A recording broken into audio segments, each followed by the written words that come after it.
Pendulum Lab. A pendulum is a device that swings back and forth. It's made up of a string or wire attached to a mass. When you allow it to swing freely and come back to its original position, that is called one full oscillation. Again, back, forth, that's one full oscillation. Now, the period of a pendulum can be timed based on the amount of times you allow it to swing to basically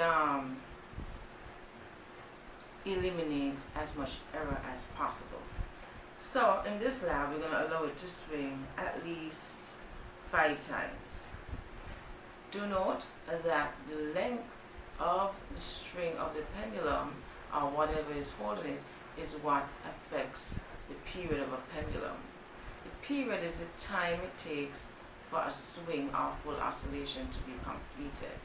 So the longer the string, the longer the time it takes for it to come back to its original position. Now the amplitude of the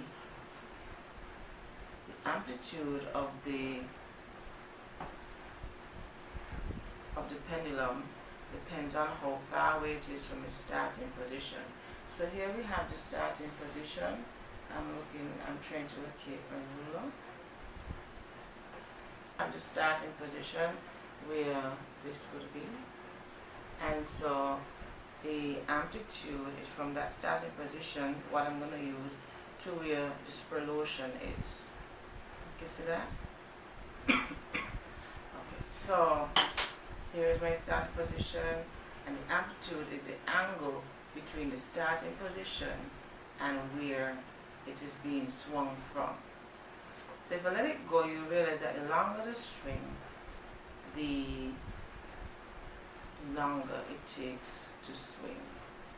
Understood? And this is considered a full oscillation. You let it go to and back. That's a full oscillation. Now when you shorten the string, what do you think will happen? When you shorten it, correct, the period of the pendulum, or the time it takes the pendulum to swing from its original position and back to its position, will be much quicker. So here we have it again.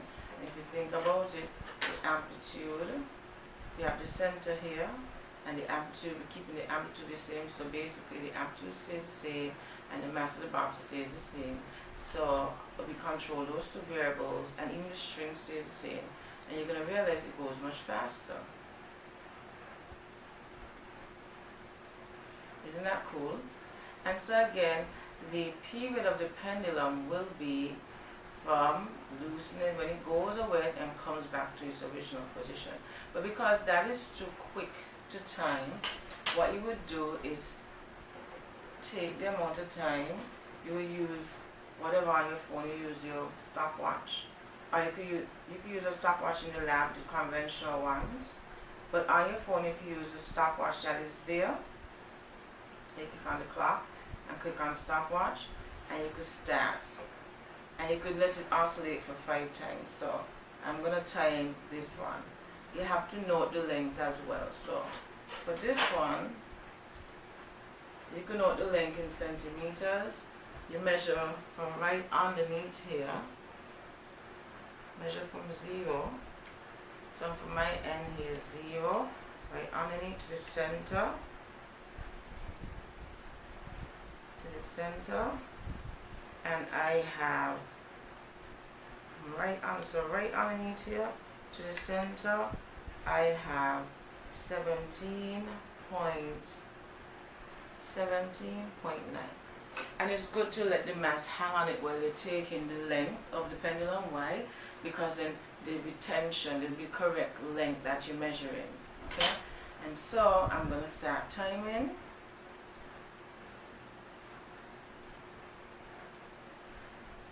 Okay, that was not full stop. So it's going to start timing again. And 5, 6, 7, 8, 2, 3, 4, 5. Stop, over. So set again. So it's good to have a pattern. If you realize you can make these mistakes really easily. And let's go again. 1, 2, 3, 4, 5. Good. So for this one, it went 4.33 seconds. Isn't that cool? And if you elongate it again, take the length again, and we do it at some other length now, it'll be different. So we measure from right underneath, and then we have 30 here. And it's best if you have a meter rule, but I don't have a meter rule at my home. So it's 36.7. So that's a length of 36.7. Let's try this now. So it should be longer than 4.33. So let's start. Same amplitude. 1, 2, 3, 4, 5. Yes, so it was 6 minutes, 6 seconds, 6.01 seconds. So again, the longer the pendulum, the longer the period, the shorter the pendulum, the shorter the period. Alright, so let's get started with writing up the lab. I'm going to use one of my students' one of her results, all of her results, because it would take too long for me to do this. Just note that if you're doing this lab, it's best if you do the trials 3 times. For instance, I did this, I collected my results, and then I would do it again and collect another set of results. And then I would do it one more time to collect another set of results. So you're going to see that when I'm typing up the lab. So I hope this helps. See you on the flip side for typing up the lab. Bye. Okay, so welcome back. And now we are about to write up the lab. So here goes. As usual, this is the beginning of the lab. And we have Miss Blondell, 6th of October 2018, acceleration of a pendulum, periodicity, and then we have all the aims. We have 2. We have 1, to observe how differing the length of a pendulum affects the square of its period, and to determine the acceleration of a pendulum due to gravity. We have the 2 equations there that we're going to be using, and we have the materials and the method. Now I went ahead and because it's so much for this lab, I went ahead and did everything pre. So we have the table of results, and this is how it should look, because you're going to do 3 trials for each of the lengths. Then you're going to calculate the average of each of the trials, and from there you're going to use the average to determine the time it took for one oscillation to transpire, and then you would find the square of that time. Okay? Then I have here some of the calculations, and for the 4th and 5th calculations you'll be using so for the 4th calculation you'll be doing the slope of the graph, so then we're doing the slope, so y1 minus y2, put that in brackets, divided by x1 minus x2. And this is going to be shown, you should be seeing this probably right about now, in a while. You'll be seeing this in a while. So don't feel a little left out. I'm going to show you exactly how you do this.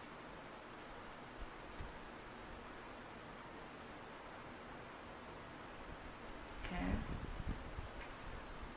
Subscript. Okay. And also you're going to be finding the acceleration of the bomb.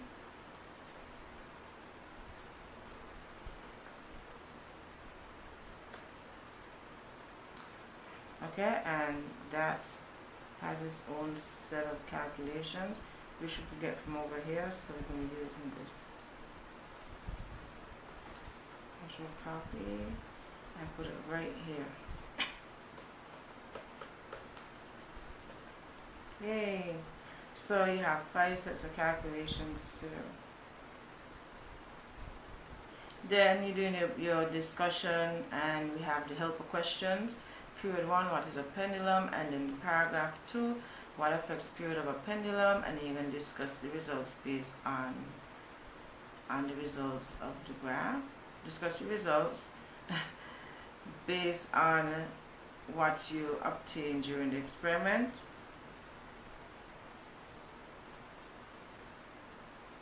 Based on your graph and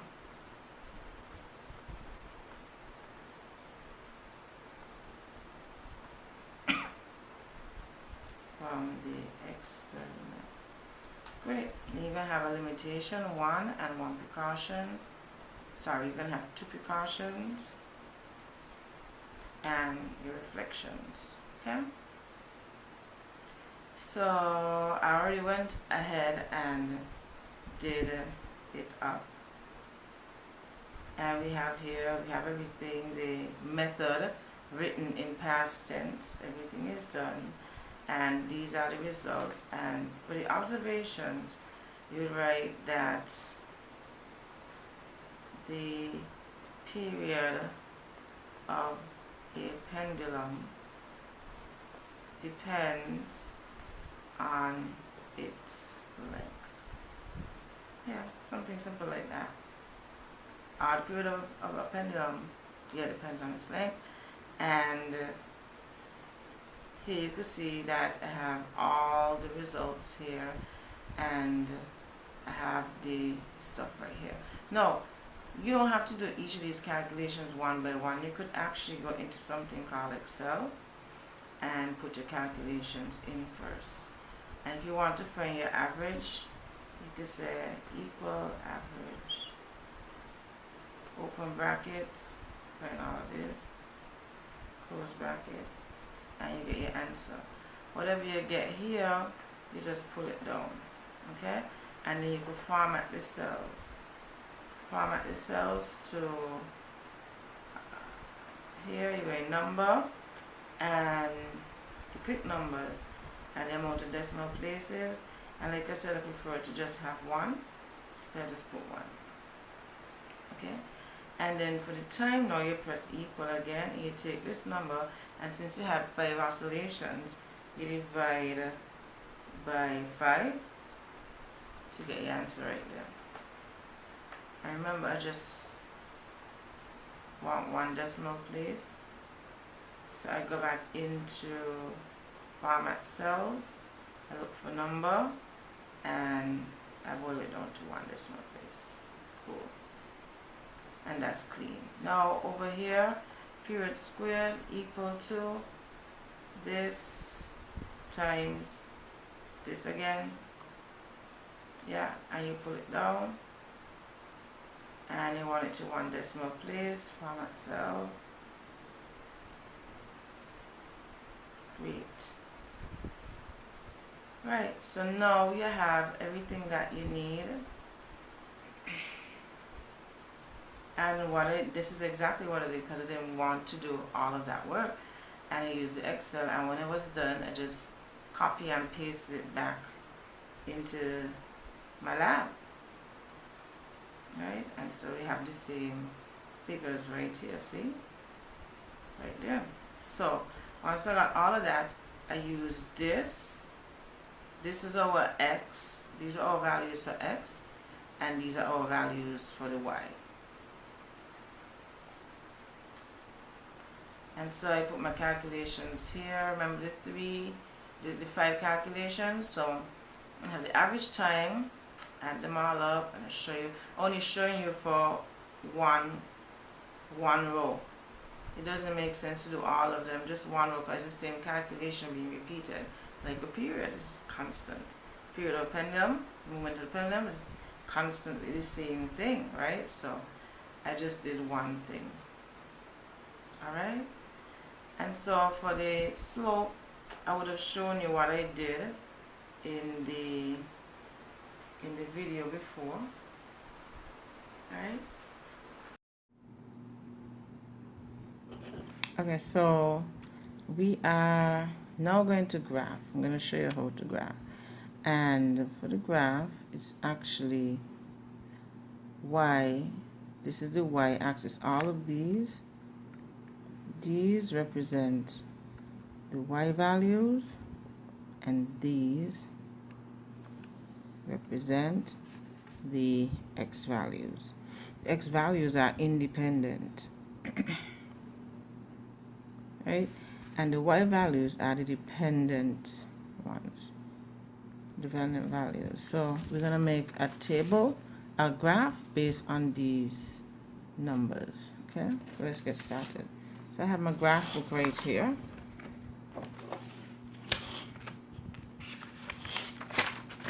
And you're going to just start by graphing. So if you look at this, the range for the x-axis is from 0.2 to 0.7, and so that shouldn't be so hard. So I could, for the x-axis, I could just say, I'm going to start, let me turn this around. So be careful when you have a graph, right? If you have this little itty bitty piece here, put it to the top, because you want the tens to run freely. The squares that are tens, it is half a square. So you want to run freely, you want to have the dark lines there. So let's go. So this is the x-axis right here, value to the x-axis. And so I'll say, so you have 0.10 to 0.7. So let's go 1, 2, 3, 4, 5, 6, 7. Enough is there. So 0.1, 0.2, 0.3, 0.4, 0.5, 0.6, and 0.7. And don't forget to label your axis. So this axis is length of pendulum, and we're going to put the units, which are meters. And then on the y-axis now, we're doing the square period t squared, and we're running from 1 to 2.9. So you could go,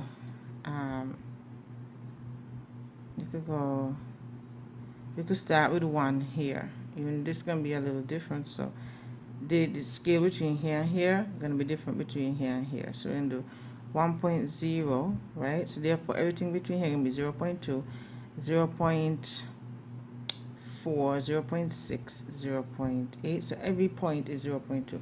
However, the scale is going to change up here because it's for space reasons. And how I knew that that was going to be 0.2, I'm going to get my calculator and show you.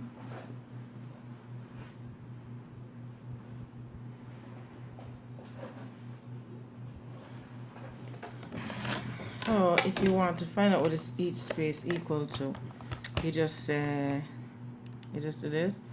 This here is 0. So you can say 1.0, because this is 1 here, minus 0. We all know that's 1. Divided by the amount of spaces. So you have 1, 2, 3, 4, 5 spaces here. So you just divide by 5 and you get 0.2. So each space is 0.2. And then I know I could go 1.1, 1.2, 1.3, 1.4, 1.5, 1.6, 1.7, 1.8, 1.9, 2. 0.0, 2.1, 2.2, 2.3,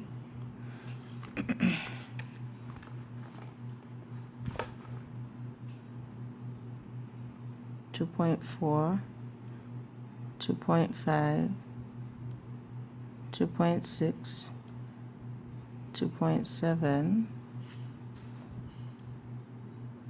2.8, and then 2.9, and let's just round it up to 3.0.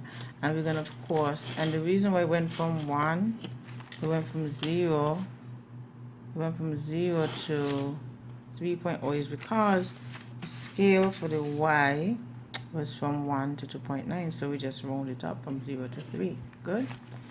Now we have our values. We need to label this side here, and we're going to give it the same label as the title in there. So I'm say square period and s squared, because s is squared, period, which is time squared. And we could give the graph a title. We could say graph showing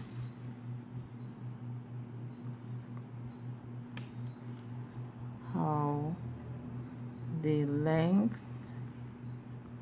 of a pendulum affects the square of its period. So now we have a title. Now what we're gonna do, we're gonna now draw our lines to our axes. So we're gonna line it up. My table is filled with books. Let's see, we're just gonna line it up here. And it's good to have a transparent ruler, because you're gonna have to find your best fit line. And you draw your line right here.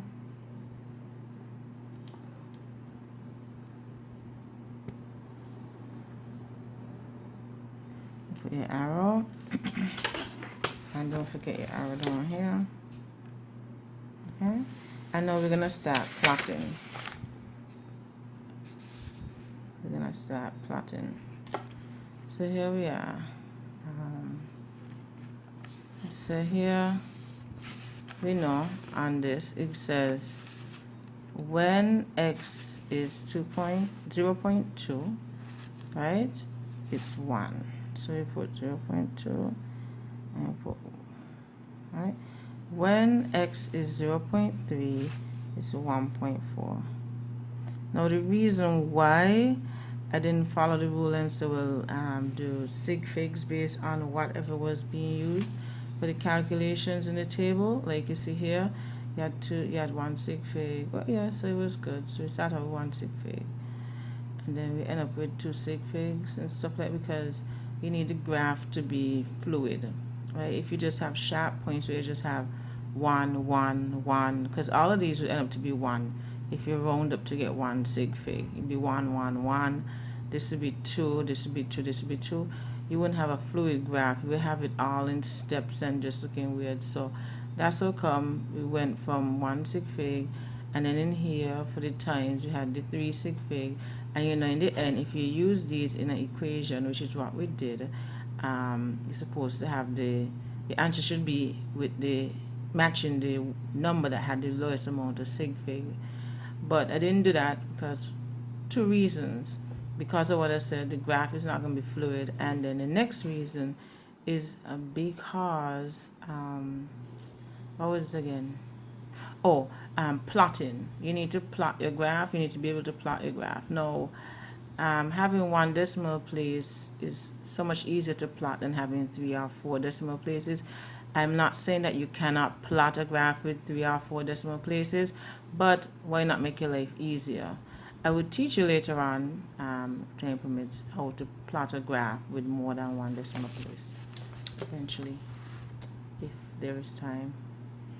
Okay, so we did 0.3, so we're doing 0.4 now. For 0.4, it matches to 1.7, so we're going up 0.4, and then there's 1.7 right there. So we're gonna plot, and note while I'm using a dot, and you circle your dots, right? And then for 0.5 it's 2.3, so we have 0.5 here, and if you scroll up, 0.5 to 2.3 is right here. Just put a dot and circle it, and then you have 0.6 with 2.6, so 0.6, see, 0.6, and then you're going across from 2.6. So you're just meeting up. You're just meeting up. Yeah. Oxygen. Right?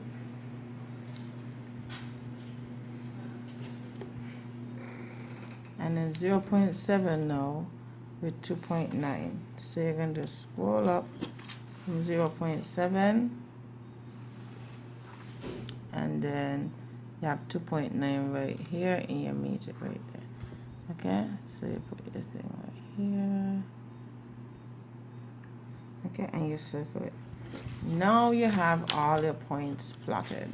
Okay, so all your points plotted, and you have to find now your best fit line. So all of them don't run in a straight line, so you use your ruler, and this is why your ruler needs to be transparent, because you need to find your best fit line. So you have to place the line equally between all the points. Try to get them as close as possible. Your furthest points on each side should be the same space away from the line that you decide to put in. So I'm trying here, and I'm hoping for the best. But this looks like a naughty point right here, but anyway, I'm gonna do my best and draw a line. Okay, it looks good. It looks good. It could have been better. Maybe this line needed to come down a little bit more to touch this one. But anywho, we're gonna find 2 points on the line, and I'm gonna use this point. This is gonna be y1, because now we want to find the gradient, and x1. And so y1, if you go across, it's 3.1, and the unit is s squared. And if you come down, x1 is 2n, and if you want to find out what the 2n are, you just minus this from this, and you get 0.1, and you divide the 0.1 you divide the 0.1, so 0.7 minus 0.6, that divided by 10 will give you 0.01. So then if this is 0, this is 0.01, this is 0.02, so it'll be 0.72. So you just add 0.02 to 0.7. Okay, so 0.72, right? So 0.72 meters. And then my other point, I'm gonna just take it here on the line. I'm gonna take it at 0. So this is gonna be y2 equal to 0 second squared, and x2 will be equal to 0.16. Remember, this is 0.01, 2, 3, 4, 5, 6. So 0.16. So you just add them. Now to find the gradient, it's delta y, or the slope. The gradient and the slope are the same. So you could say y1 minus y2 over x1 minus x2. Or you could have y2 minus y1 over x2 minus x1. It's going to give you the same answer. Just make sure if you start off with a 2, the bottom must start off with a 2 as well. So y1 is 3.1 seconds squared minus y2, which is 0. Remember, it's 0. So y2 is 0 seconds squared. Put that in brackets and divide. And then x1 is 0.72 meters. And then x2 is 0.16. And we could calculate that. The way I put them in brackets because that's how you're supposed to do it. Can't jam them all up. So 3.1. Okay, so that's 0. Divided by 0.72 minus 0.60, 0.16 equal to 5.54 seconds squared per meter, right?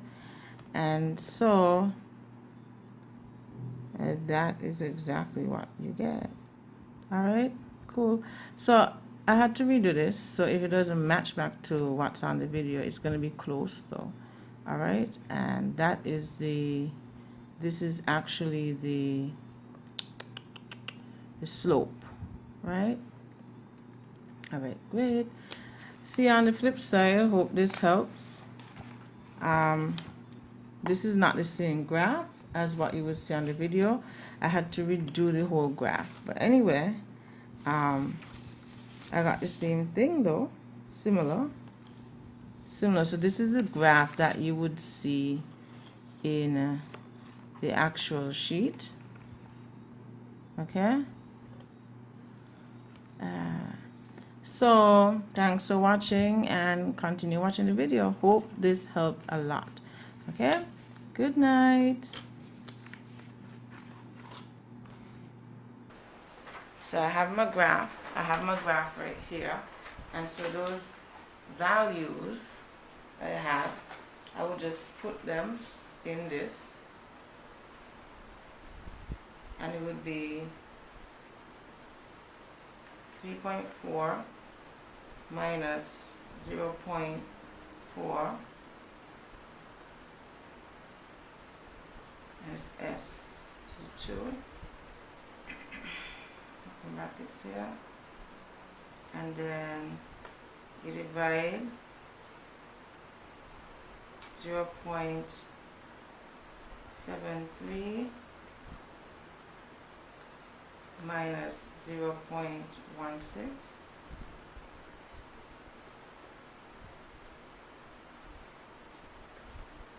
and just put my units, and from that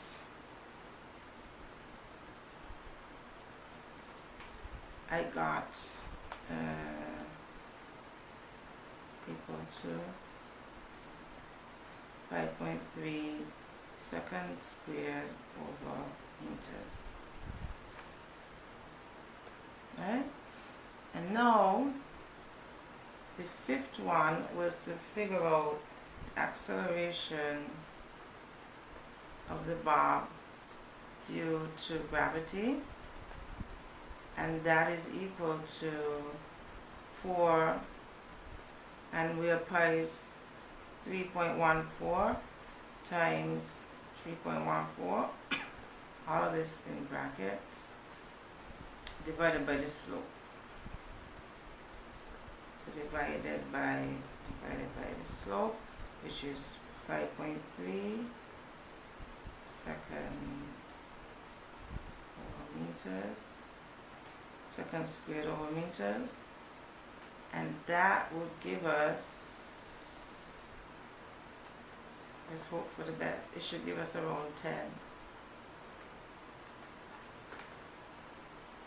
So calculating, putting in brackets, you have here 4 times 3.14 times 3.14, close brackets, equal to 39.4384.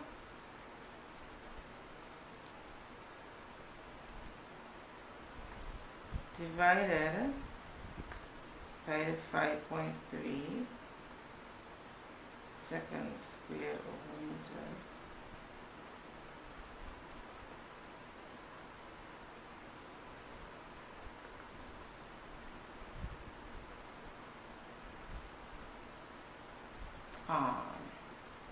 Wasn't such a good lab by that student.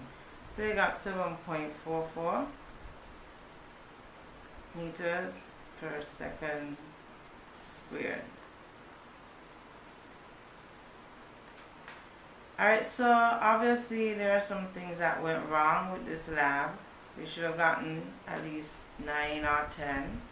And, well, things like that happen, so you will account for it in your discussion. And here we have the discussion. A simple pendulum consists of a piece of thread which is fixed at one end and has a mass or bob attached to the other end. The periodic time, T of the pendulum, is the time it takes for the pendulum to swing from its original position and back to that very same position uninterrupted. Such a swing is referred to as an oscillation. The period of a pendulum is affected by its length. The longer the length of the pendulum, the longer it takes to complete a single oscillation, as demonstrated in the table of results, where 1.7 seconds at a length of 0.70 meters was obtained, while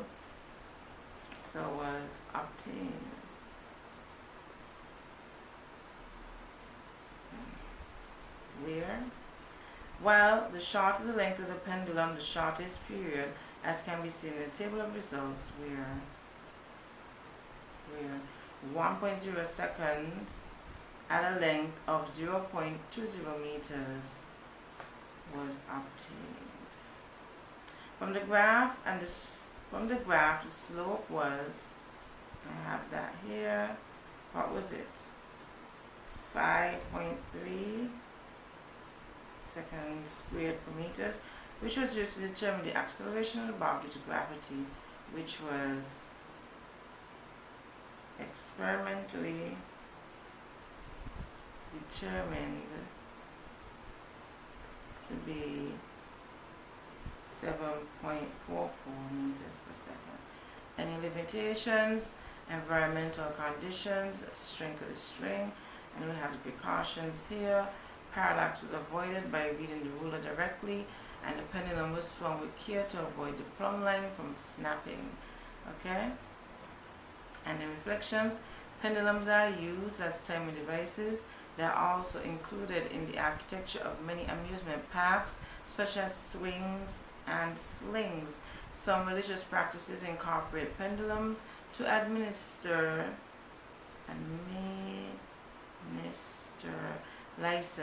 incense, while many are used to trick the mind into a state of hypnosis. Now, of course, in discussion, you could account for this as saying the acceleration, the experiment to determine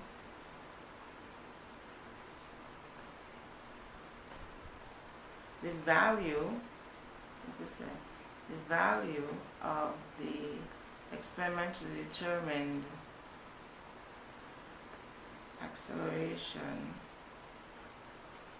of the bob due to gravity may be due to slow reaction time when recording the period of the pendulum. Right, so you account for that.